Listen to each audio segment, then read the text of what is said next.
I said the day that I see Rafina on the streets, I will beat him. You know, really, I'm not joking.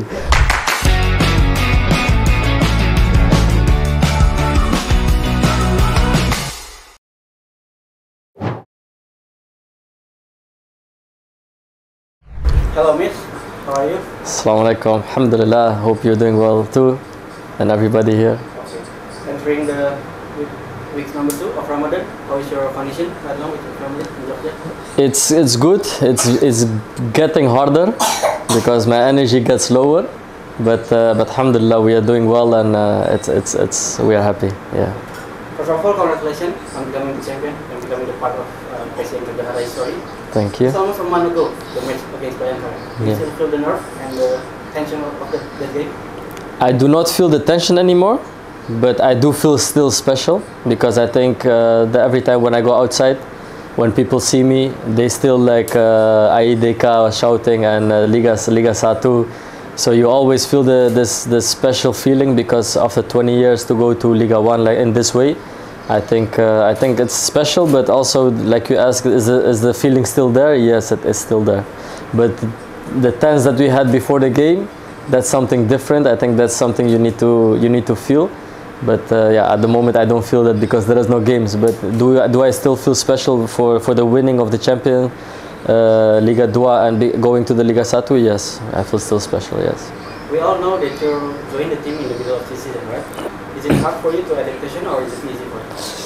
It was very hard, very hard. Yeah. It was very hard because of course at PSPS I had a different role.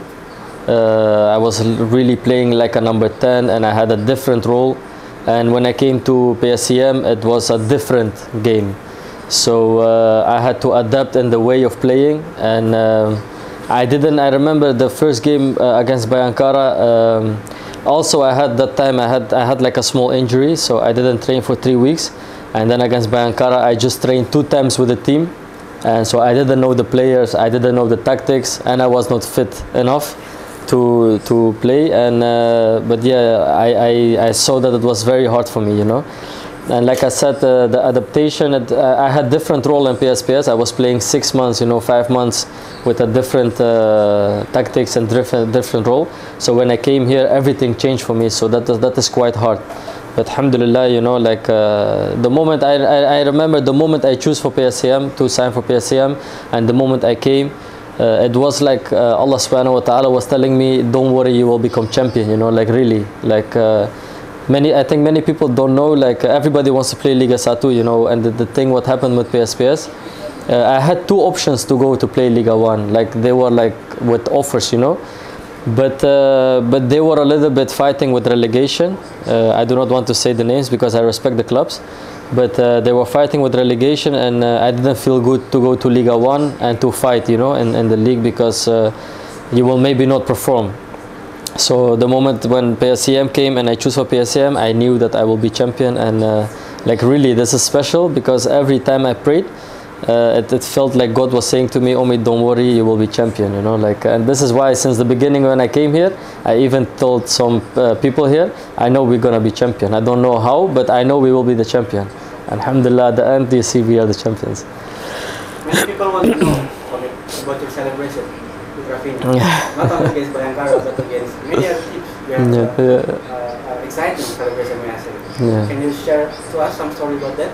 Yeah, like Rafina is a little bit crazy. The idea. Yeah. No, so basically the thing is, many times he came with videos, okay, and then so we saw the celebration, but then we put our own share into it, you know. So we saw a celebration and then we changed it a little bit in our way. Okay. So sometimes it was Rafina, sometimes it was me, but yeah, it was just fun, you know. Like every time when we did it, it went viral, you know, on Instagram and everywhere.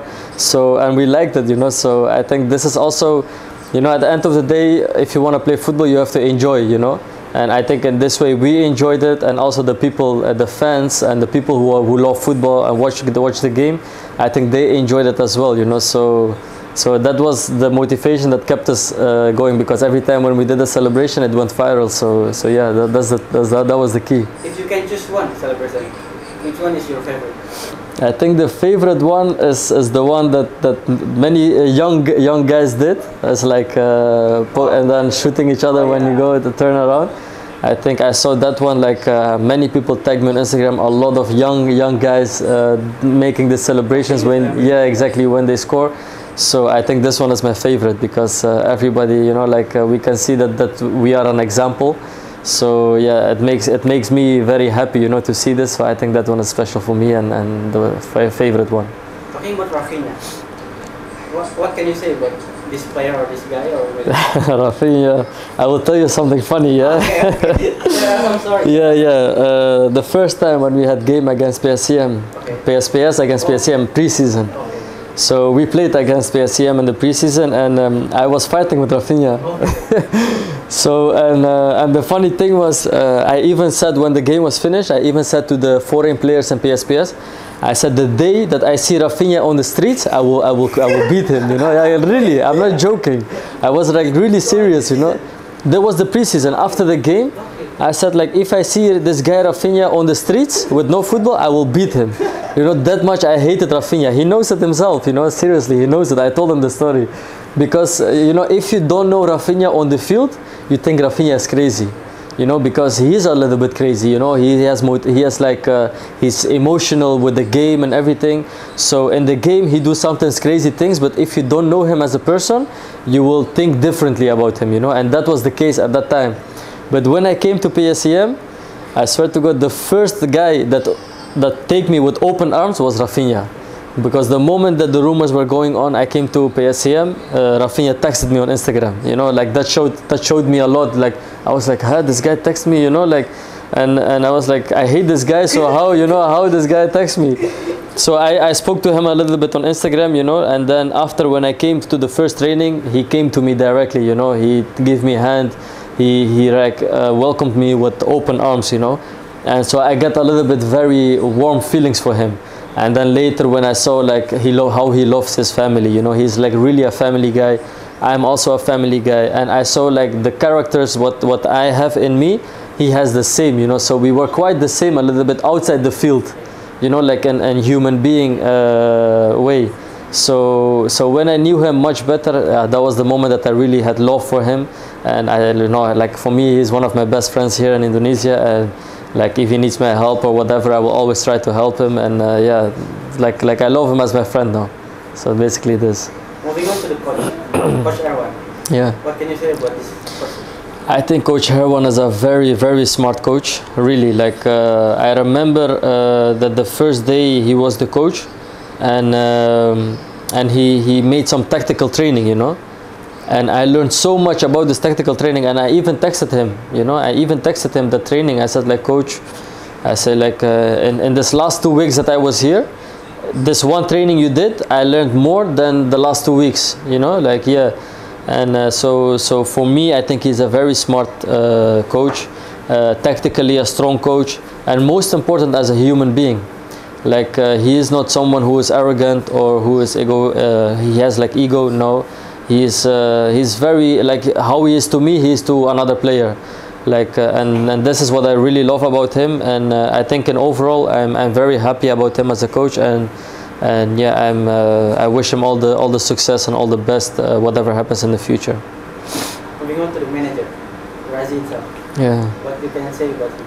Razi is a good guy. I also remember the first time when I came to PSIM, you know, he welcomed me as well with open arms. And, you know, he's a great guy. He tries to help always in what kind of way he can for us to organize our things. So yeah, and more than that, you know, I'm not really best friends with him that we go every day together. But as far as I know him as the manager of this team, I'm really happy with him because he always tries to organize the things in a good way and to have solutions for the problems. So yeah, I'm really happy with Razi as a manager of PSIM.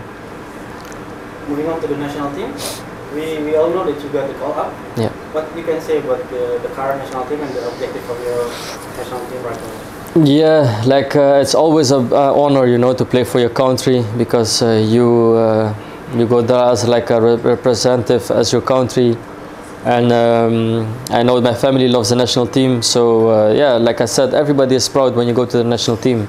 So yeah, I'm very happy and proud that I have been called up. And yeah, at the moment in our national team, it's a little bit upwards, downwards, upwards, downwards. So we need to do something that we can be consistent in the national team. So yeah, hopefully, and for me the dream is for me my dream is to play Asia Cup with the national team. This is really my dream. Wait, Ala ke bro jalan? Ucap sekolah bro? Ala? Oh, sorry.